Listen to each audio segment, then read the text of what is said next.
So yesterday I asked you to do some problems. Have you done that?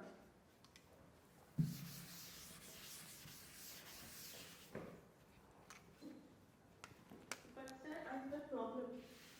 Yeah, what is the problem? The normalization constant of psi z is not coming one term. Normalization constant for which one? Can you just tell me which state?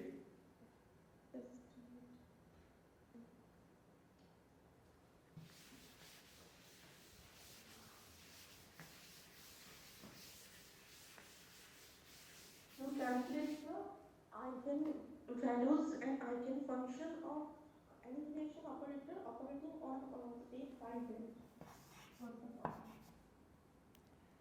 So this one, right? Any eigenvalue z or alpha? Sir, yes sir, any eigenvalue, not zero. Okay, any eigenvalue. So what is not coming, because after you found the wave function, so you got some normalization constant, right? Sir, Hmm. sir, in the normalization factor, there I got a term exponential minus z squared by 2. Minus. Z squared by 2. Okay. By the. So this is so basically the eigenstate of the operator A with eigenvalue z. So you calling that as psi z of x. So this is equal to e power minus z square by 2. 2 pi h का whole to the power 1 by 4 pi h का to the power 1 by 4. Yeah. And the function is exponential of root over 2 by h का zx root over 2 by h का zx into zx. Sir, there is another z term root over 2 by h का into zx. Minus x squared by twice h का. Okay. Yes, sir. I have found that in the Balakrishnan book there is one other term also added, that is the mod of z square, exponential of mod of z square. I get it. Yes, exponential mod z square in the numerator.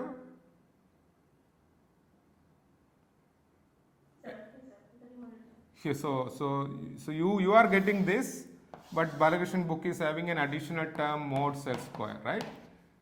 So that's what you are saying. Mod z square by 2.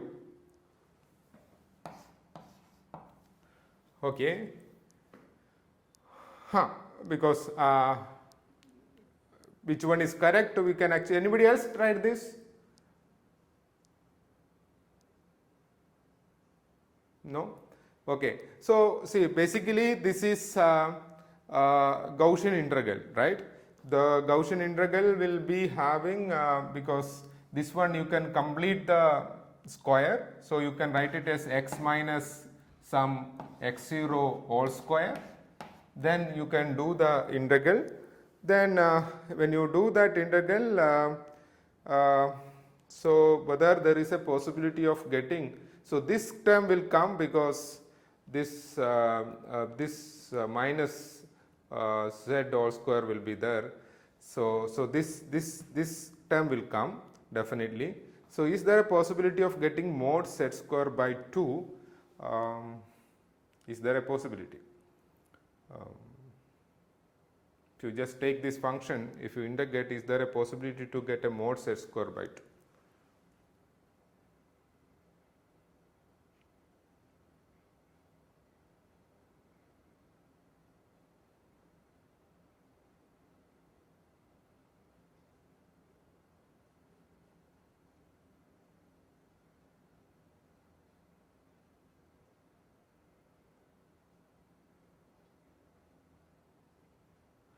See, it looks like there is no possibility to get this term, right? Because when you make the complete thing, so x minus some constant into z0 you get, right? A constant into z all square you get. So to do that, maybe you have multiplied with e power minus z square by 2. So that is why this term is. So this integral, if you do from minus infinity to infinity, so root to pi by a term will come, but there is no z square term inside. So that this term will not come. Okay, it looks like it won't come. Okay, so I will also try. Okay, so it looks like it won't come if you just integrate this term. Okay, because this factor will not come, but I have to work out. Okay.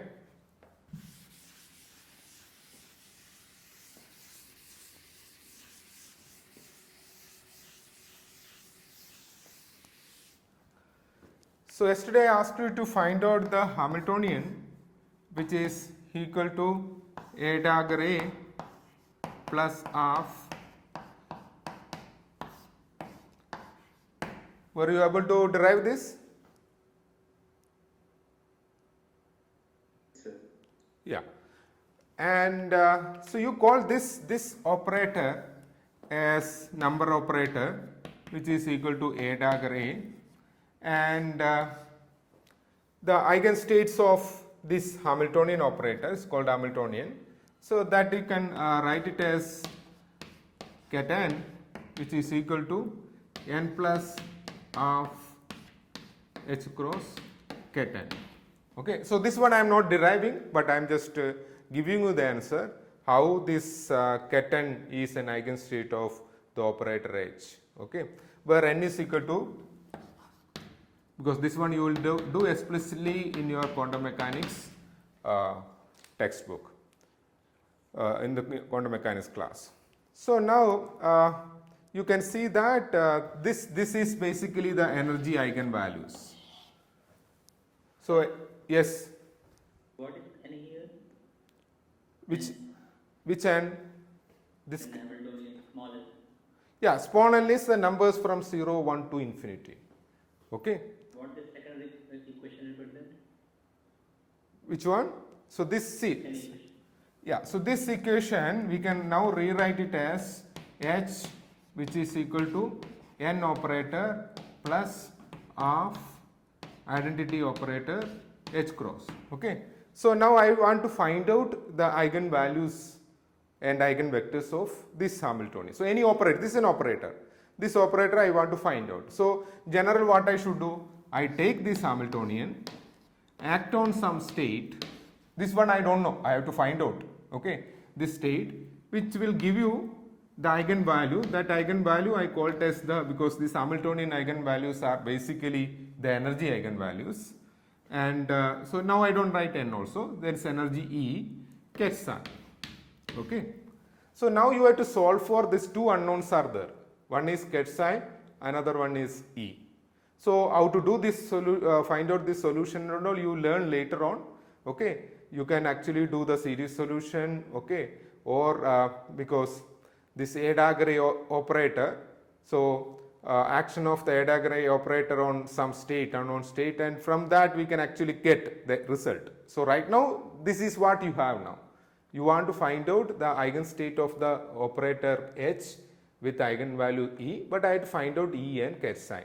So it turns out to be the ket psi is equal to, so that part I am skipping now.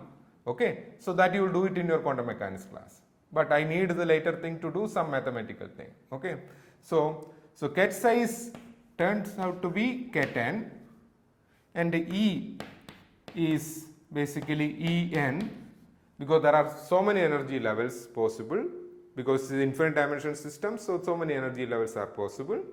And so what is ket n, what is n in that? N is basically the numbers 0, 1, 2, etc. Okay, they are integers. And so now you can see that from looking at this, the energy is nothing but En is equal to n plus half h cross. We set omega is equal to 1 earlier. Suppose you don't set omega equal to 1, you get omega here. Okay, so this is what the energy levels of quantum mechanical harmonic oscillator.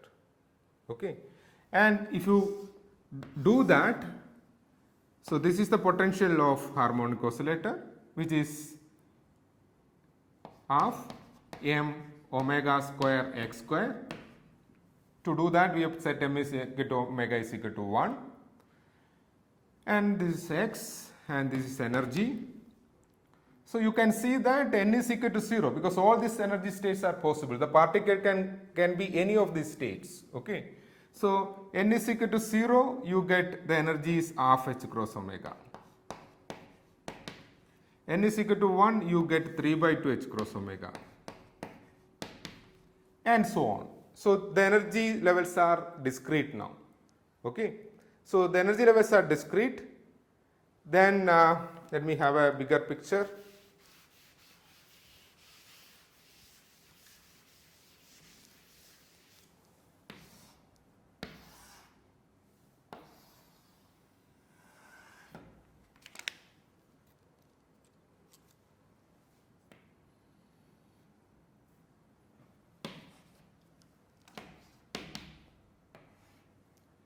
So half 3 by 2, 5 by 2. So this level corresponds to ket 0. So this is the ket 0 level. This is the ket 1 level, ket 2 level, etc. So the n operator acting on n will give you n ket n. There is an additional half, that is why you are getting half 3 by 2, etc. So that is why this is called as a number operator, because the eigenvalues are the numbers. This, how to get that, you will do in your quantum mechanics class. I don't want to do that now, but I just want to mention certain things. So there is an operator A and A dagger. In the case of harmonic oscillators, they are called ladder operators or raising and lowering operators. What does that mean? So if I take ket n, A operator acting on ket n is equal to root n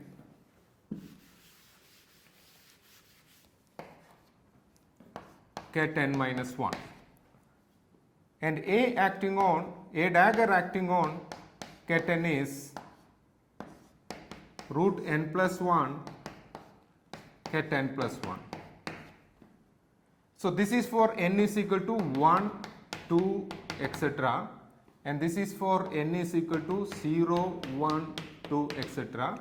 The n is equal to 0 case, A acting on 0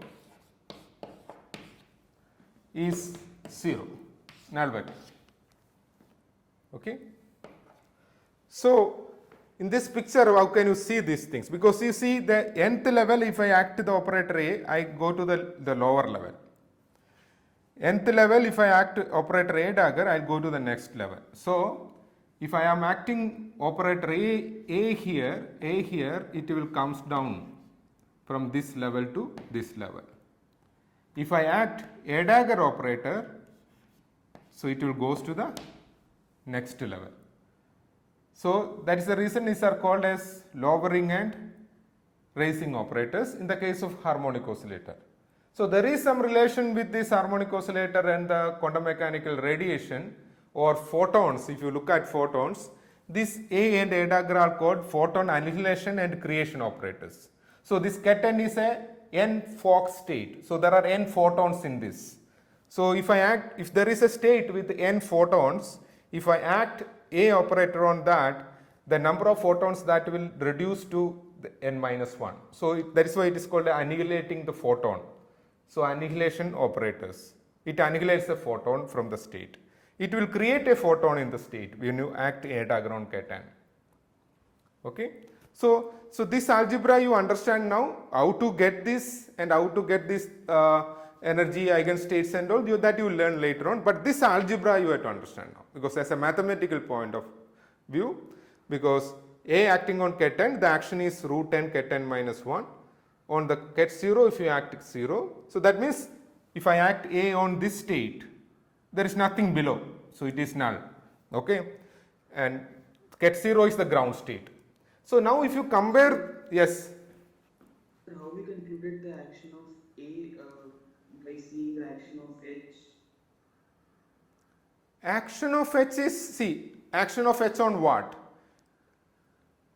Action, yeah, action of H, see, this ket psi is nothing now, so H is basically keten. This ket psi is keten. So this is a number operator. So when I act a number operator on keten, I get the same state. So it is an eigenstate. The keten is an eigenstate of the number operator.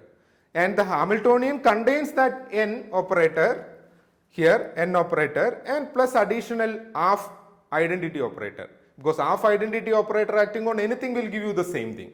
So n plus half I h cross will give you n plus half, just a number h cross keten. So it is an eigenstate. Okay, so it will not go to another new state. So keten is an eigenstate of the Hamiltonian. That is why it is called energy eigenvalues. Okay, but keten is not an eigenstate of the operator A. Keten is not an eigenstate of the operator A dagger. So that's what earlier I said. Any operator acting on any state in general goes to another state in general. Okay, so that's why domain is important. So the domain of this operator, if you take any operator in that domain, if you take, you will get another vector which is in the range of that operator in general.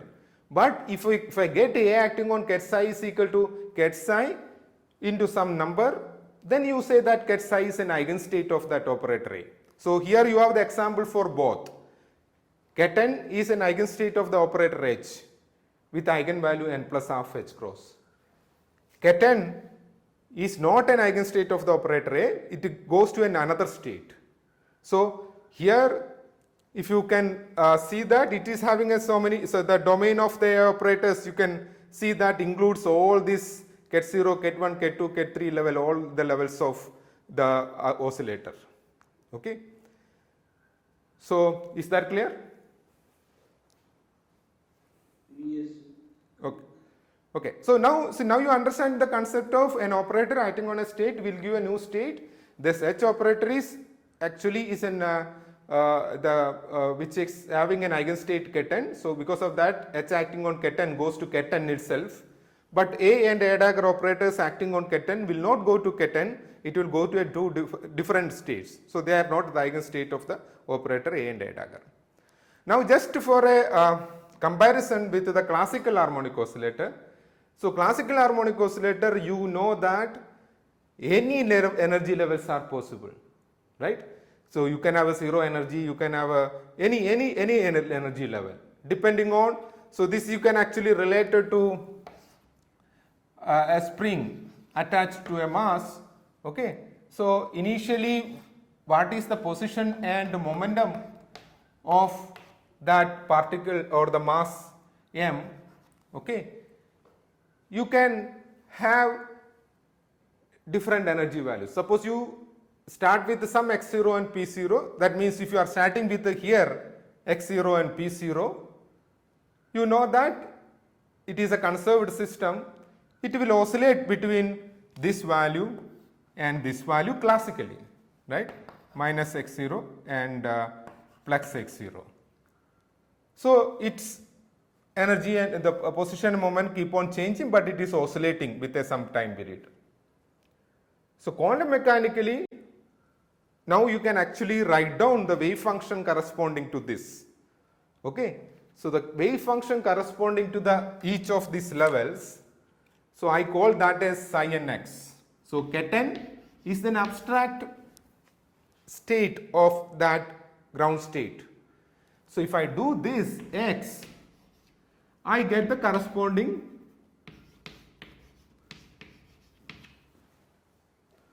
wave function. So if I get the corresponding wave function and if I take the modulus square of that, you know that that is the probability density function, right? So for the ground state, it is basically a Gaussian.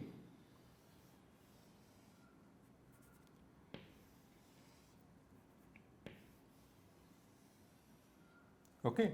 So classically you know that this particle can go from minus x0 to x0, it can't go the other side. But quantum mechanically that is not true. the particle can be seen anywhere between minus infinity and infinity, but the more probability to see in between the wells only, okay, between minus x0 and x0.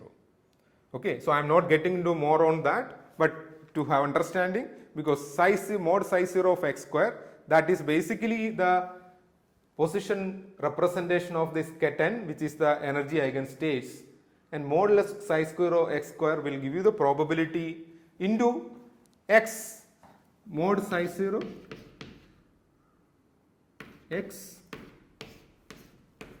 dx. This will give you the total probability, okay, to see from the minus infinity to infinity. So if you have normalized this psi n of x, you get this equal to 1.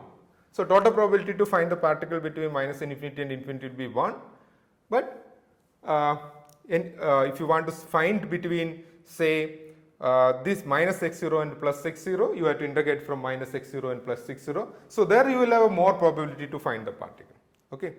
So anyway, that is just for your understanding of physics there. Okay. And yeah.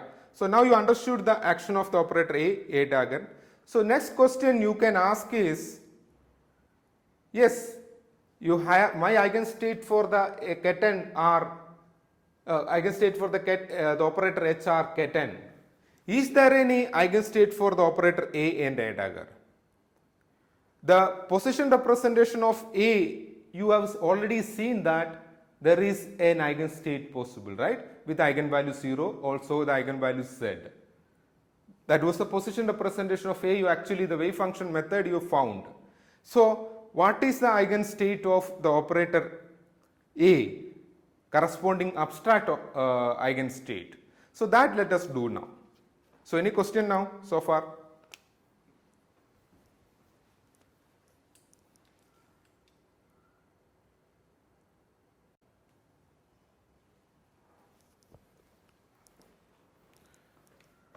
So we have seen that the number operator acting on n gives you n ket n. So I want to repeat, this is a state, this is an operator, this is a number, and this is again a state, it's an eigenstate. So n is 0, 1, 2, etc. So now the question is for the operator A, because the position representation, you have already seen that there is a eigenstate, eigenfunction, the Gaussian you have seen with eigenvalue 0, even with other values for Z. So you are saying that there is a normalization constant problem, but you leave that normalization constant. The exponential, is that a Gaussian? The eigenstate, the eigenvalue said you got a function e power minus zx minus x square, something like that, right? So is that a Gaussian again? Yes, sir. So that is again a Gaussian. Okay. So now in the abstract notation, what does it mean? Okay. So A acting on, so now I don't know the state. Okay. Ket alpha. So I am defining the state as, so the ket alpha is some eigenvalue alpha. You used Z earlier, so I can still use Z, no problem. A Z, where Z is a complex number, ket Z. So this is the corresponding this operator and abstract state notation what you had done earlier. Okay, there you are written in terms of the differential equation and the functions. Now it's an abstract notation. This, okay, I'll come to that. Now, so this is a eigenstate of the operator A with eigenvalue Z, which is a complex number. Now this ket n is an eigenstate of the operator n with eigenvalue n, which are numbers. This is this operator n, which is equal to A dagger A. Is it an Hermitian operator or a self-adjoint operator? Is it a self-adjoint operator? Yes, sir. It is, right? So to check the self-adjoint operator, what you should do actually, Okay, it is infinite dimensional. Still, what this A dagger A dagger, what is that equal to?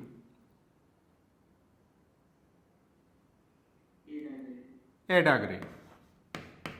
You know that, right? AB dagger is equal to B dagger A dagger. Okay. So it is it should be, because Hamiltonian is in terms of n. So Hamiltonian is actually Hermitian operator, because earlier I mentioned that any physical observable should be an Hermitian operator. Okay. So this is an Hermitian operator n with eigenvalue n and eigenvectors ket n. So there is a property that for Hermitian operators the eigenvalues will be real. So that is the reason we got a real eigenvalues here, and these eigenvectors should be orthogonal. So this is an exercise for all of you.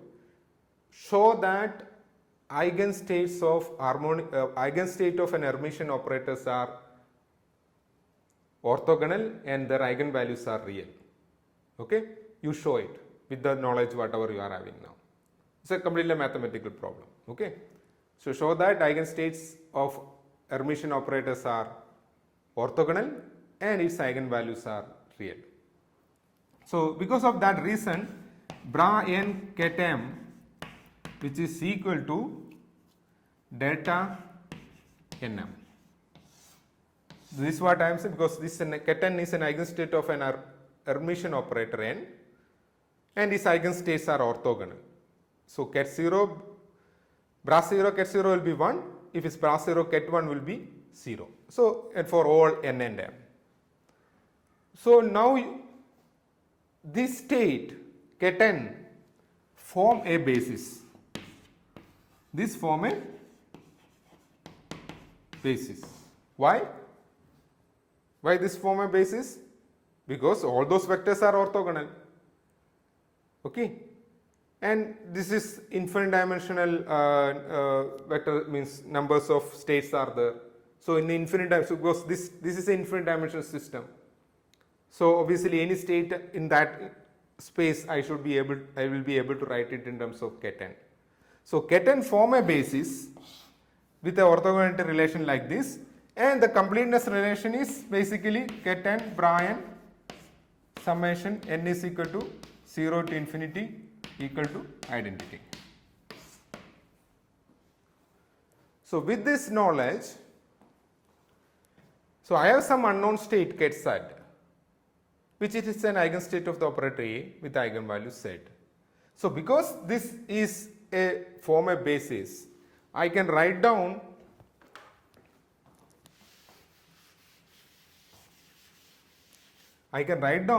ket z in terms of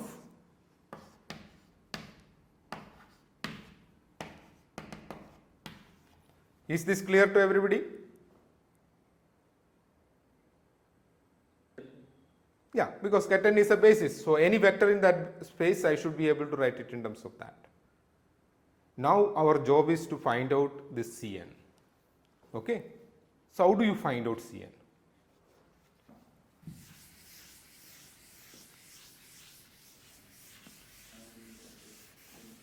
Yeah?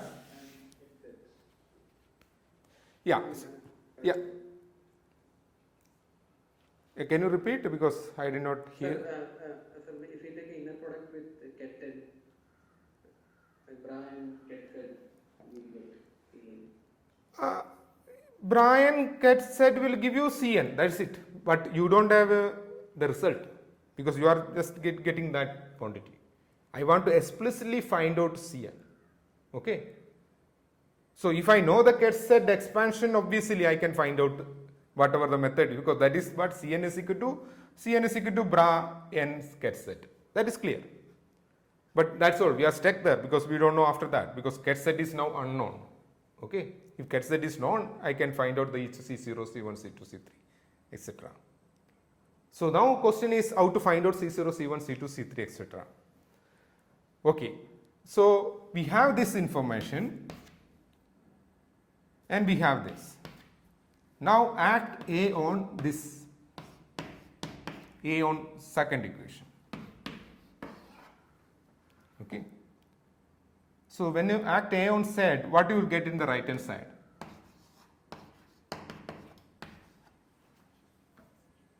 What do you get? Please tell. Ket N. Hmm? Acting on Ket N. A acting on ket n. What is A acting on ket n? Root N into Ket N minus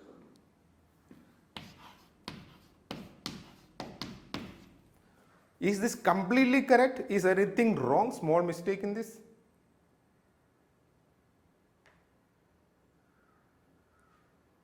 Maybe Z also. Sir, N equal to 1 to infinity. N is equal to 1 to infinity. Good. Okay. Because n is equal to 0, it is 0.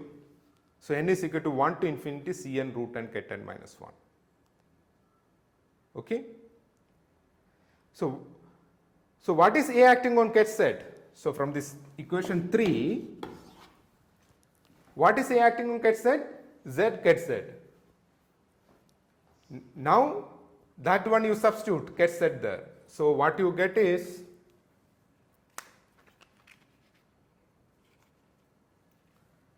Z ket Z is equal to summation n is equal to 1 to infinity Cn root n ket n minus 1.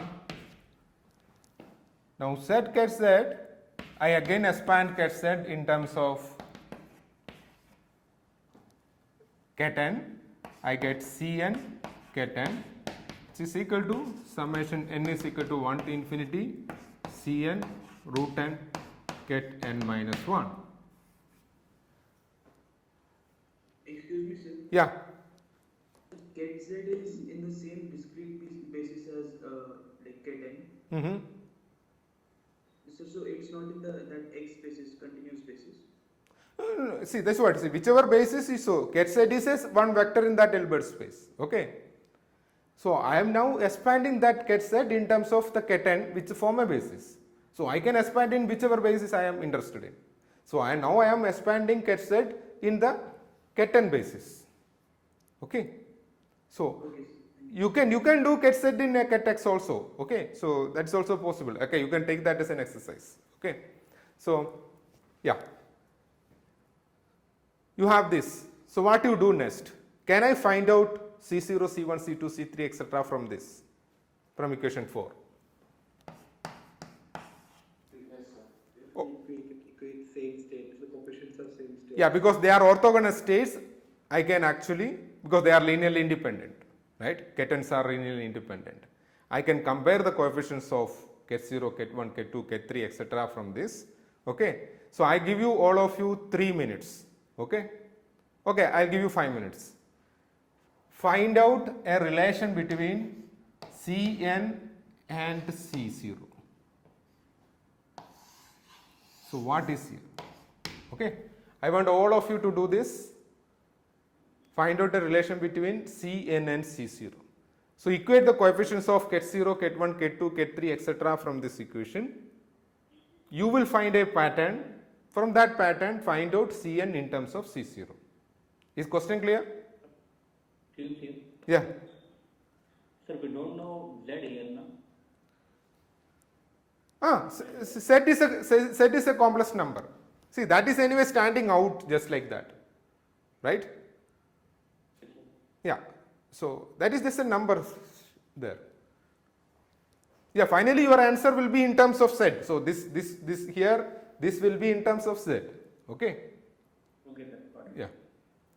So I'll give you 5 minutes. Quickly find out find a relation between C1 and C2, C3 between them, and finally get a relation between Cn and C0 by equating the coefficients.